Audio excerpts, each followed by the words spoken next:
Halo Sobat YouTube, ketemu lagi dengan saya Mendy Krisdiantoro di channel Uang Receh.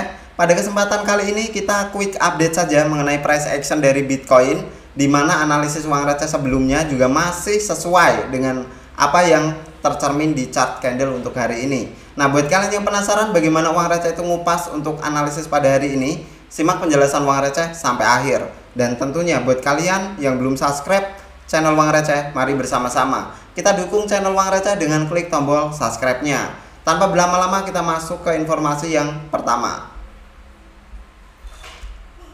Nah teman-teman, perlu kalian ketahui El Salvador adalah negara pertama yang menganggap Bitcoin sebagai legal tender. Dan dia bekerja sama dengan Tether untuk membangun mining Bitcoin dengan energi volcano. Digadang-gadang ini adalah mining Bitcoin paling green atau paling ramah lingkungan di dunia. Sebenarnya ada yang bisa kita tiru dari Indonesia. Terutama menurut Uang Receh, Indonesia itu kaya akan gunung berapi, tapi kurang begitu dimanfaatkan. Berbeda dengan El Salvador memanfaatkan hal tersebut dan menjadikan energi gunung berapi atau energi volcano dari gunung berapi digunakan untuk membangkitkan tenaga listrik, dan tenaga listriknya digunakan untuk mining atau menghidupkan perangkat komputer, teman-teman. Nah, ini adalah langkah yang cerdas dari El Salvador. Tentunya kita sama-sama tahu, semoga proyek ini kedepannya akan diikuti banyak negara, mining dengan energi yang lebih green, mining dengan energi yang lebih terbarukan, teman-teman. Dan semoga harapan besar Uang Receh, Indonesia bisa meniru El Salvador di kemudian hari.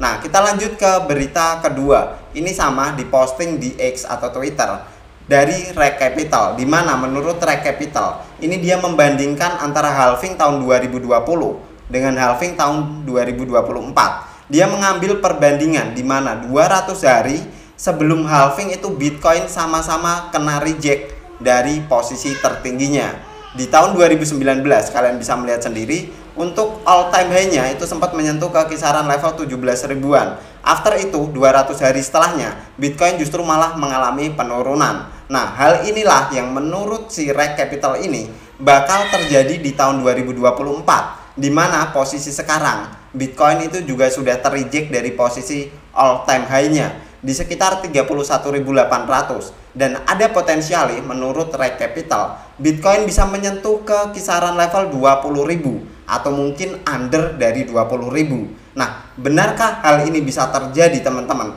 Tentunya kalau kita melihat ada benernya analisis dari Reg Capital, tapi ini berbeda dengan analisis dari Uang Receh yang Uang Receh sudah sampaikan di video kemarin, teman-teman, tentang kejutan Bitcoin ETF spot 13 Oktober tahun 2023. Dan tentunya di video previousnya lagi, di mana Uang Receh itu punya anggapan bahwa Bitcoin itu tidak akan lebih under dari posisi 25.000.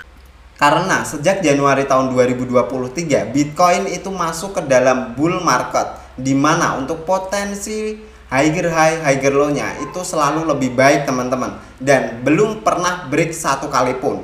Meskipun kita melihat di sini, ini sebenarnya slightly lebih tinggi ketimbang yang posisi di sekitaran tanggal 14 Juni lalu. Tapi sekali lagi ini belum break dari trendline yang ada, teman-teman, atau dari potensi yang ada. Dan Uang Receh masih beranggapan koreksi yang terjadi beberapa hari ini adalah sebuah koreksi wajar, di mana kita sama-sama tahu Bitcoin mengalami penguatan sejak tanggal 27 September atau 28 September, dan after itu break di sekitaran posisi 27.500. After break, Bitcoin itu menyentuh atau hit di sekitaran posisi 28.600-an.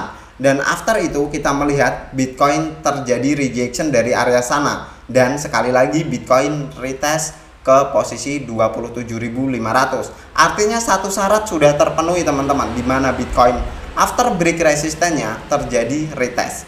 Break and retest itu adalah sebuah struktur di mana Bitcoin mencoba untuk menggalang energi lagi dari posisi support sebelum Bitcoin kembali melanjutkan sesi rally-nya. Dan sesuai analisis Uang Receh yang kemarin sudah Uang Receh bagikan, akan ada sentimen yang cukup penting di beberapa minggu ini, teman-teman, terutama untuk nanti malam. Kita melihat bakal ada rilis data dari non-farm payroll atau NFP, yang menurut Uang Receh kalau NFP nanti malam secara angka forecast 170.000 itu bisa lebih under, atau kalau enggak seimbang dengan angka forecast. ada kemungkinan besar untuk DXY atau dollar index akan mengalami koreksi. Dan jika DXY ini mengalami koreksi, ini adalah sebuah kabar bagus untuk risk asset, terutama Bitcoin. Ada kemungkinan Bitcoin akan lebih leluasa untuk mengalami peningkatan teman-teman, karena biasanya antara dollar index dengan Bitcoin itu berbanding terbalik. Di saat dollar index mengalami penguatan,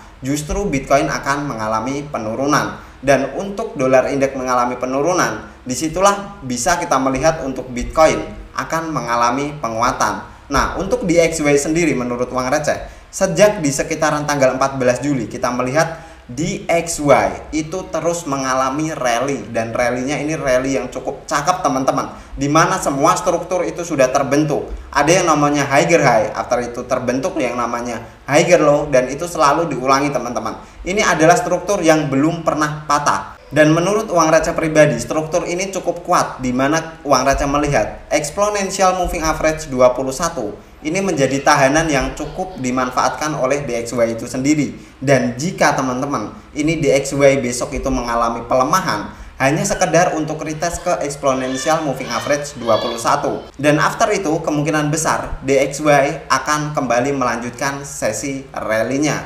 Dan kalau kita geser atau kita extend ke samping teman-teman, berdasarkan dari pergerakan yang ada, sebenarnya DXY sudah break beberapa level yang cukup penting, dimana salah satunya adalah level di sekitaran 105. Posisi sekarang sebenarnya untuk DXY itu sendiri sedang retest ke resistennya di sekitaran tanggal 21 November pada level 107.882. Dan ada kemungkinan jika DXY itu gagal dalam retest ini atau terkena rejection, kita harus melihat exponential moving average 21 mampukah mempertahankan pergerakan DXY. Kalau tidak mampu teman-teman, kita masih punya untuk DXY itu sendiri support di sekitaran angka 104.696. Dan sekali lagi, jika support ini mampu mempertahankan pergerakan DXY, kita belum bisa berharap banyak untuk Bitcoin kembali memasuki masa rally-nya teman-teman. Tapi sekali lagi, kita masih punya sentimen cukup banyak di minggu ini. Besar harapan uang receh sesuai yang sudah uang receh marking di sini berupa garis vertikal merah. Tepat tanggal 13 Oktober akan ada pengumuman yang mengejutkan dari Bitcoin ETF Spot. Tapi sekali lagi, kita nggak ada yang tahu soal itu. Lebih baik jangan menebak-nebak, jangan FOMO. Semua masih bisa terjadi teman-teman, baik itu disetujui ataukah tidak. Dan kita sebagai seorang trader, kita tidak bisa menebak-nebak apa yang akan terjadi terhadap market. Yang bisa kita lakukan adalah follow the market. Bagaimana market itu bergerak berdasarkan price action, konfirmasi apa yang akan terjadi, dan kita mengambil langkah seperti apa teman-teman. Mending cuan kita mengikuti timbang kita nggak ngikutin cuan, adanya kita malah dapat kerugian. Nah, sekian dulu untuk pendapat uang receh pada video kali ini. Buat kalian yang tertarik dengan video ini, bisa dibantu share, infokan, dan jangan lupa feel free untuk berkomentar di video uang receh jika kalian punya pendapat yang berbeda. Thanks for watching till the end. See you on the next video.